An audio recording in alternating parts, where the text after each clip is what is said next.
Real talk. If you deal with any jazz over the last 60 plus years, there is one great, undeniable constant: Ron Carter.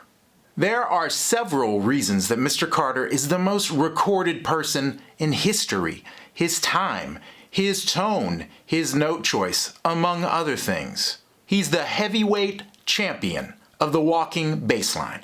In my opinion, his lines are among the most creative, the most efficient, and the most recognizable you'll ever hear on the bass. Let's break down two choruses of Ron Carter walking on an F blues.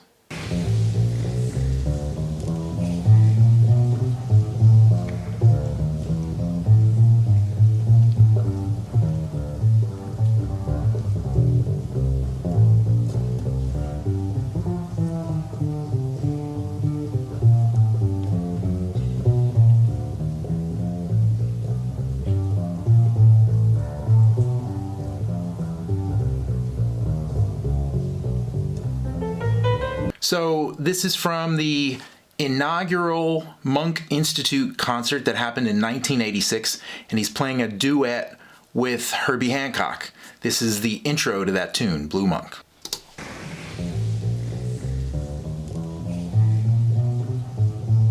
Okay, first four bars, he starts on the and of one instead of on the downbeat. He opens with a drop in F, a walk up in C, and then a skip from F to C. This is like walking bass 101.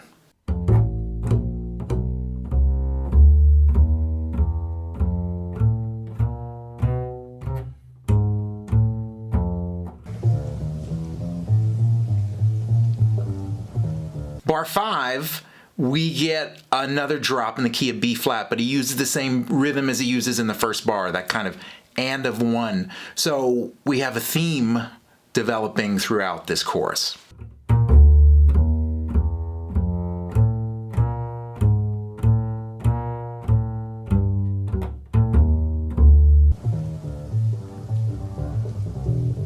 Okay, ninth bar, the ornaments. He's using a pull-off with his left hand to create eighth notes on that open G. Then he does something called a rake, where he plays across the strings over a C triad to end up on that open E.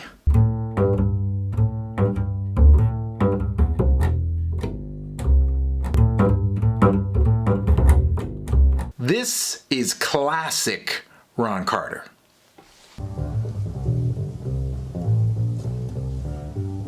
Okay, here's that rhythmic idea that started the chorus happening again, but he's also doing two things that he's absolutely amazing at: using his open strings and playing in fourths.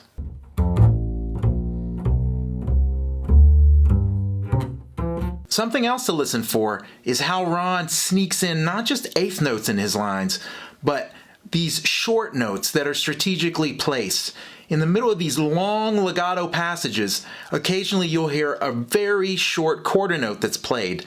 These notes give an incredible amount of lift and groove to the lines that he plays. Also, in case you haven't noticed, he's absolutely effortless on the instrument. Quiet hands, quiet body, minimal movement, maximum sound.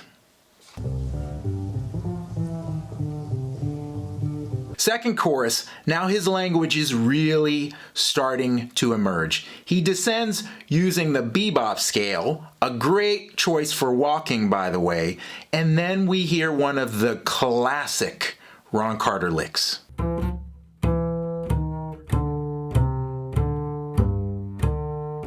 This is just one of the ways that Mr. Carter plays over a chord in 4 beats. It can work for major, minor, dominant seventh, whatever. He has so many cool ways of filling 4 beats, and all of them are incredibly unique to him.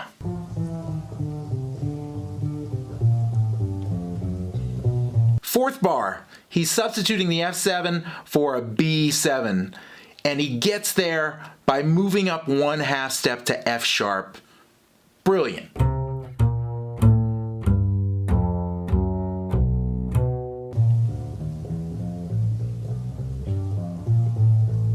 drops this time here. One in B flat and one in F.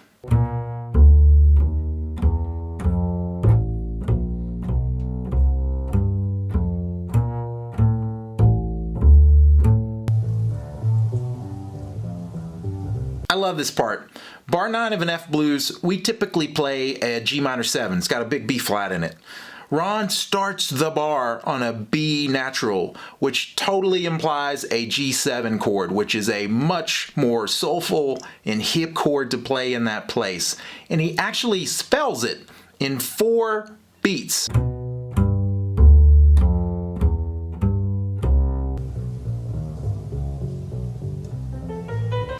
And he saves the best for last. He moves around the cycle, starting on a B flat, and in the end moves up a half step to play that 2-5 in the key of F to take us into the next chorus.